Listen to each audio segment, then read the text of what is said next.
Then pag makuha na natin yung right right size,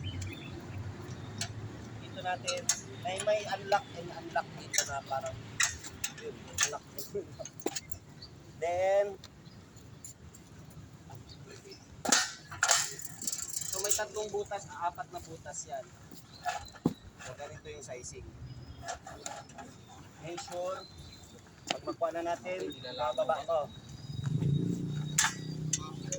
Then, pag click na, ibig sabihin nag-lock na yan.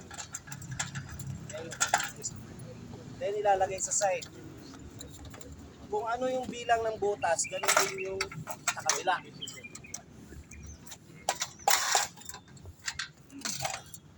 Isang butas sa kabila, isang butas din dito. Then, ilalagay sa side. Pag mag-isa lang kayo, pwede nyong gawin. I-lock nyo muna sa file. Pag mag-click,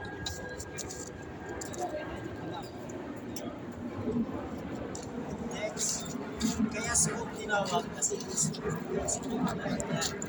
Hindi ka naman pala. Galaw-galaw ka tisin. Nawala may ipin. Then, lock.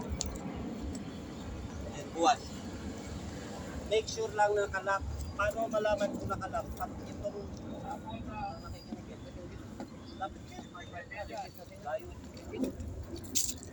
okay, paano malaman kung nakalock?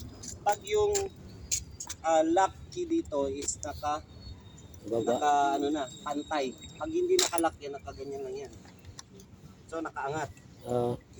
Kailangan ipupush talaga.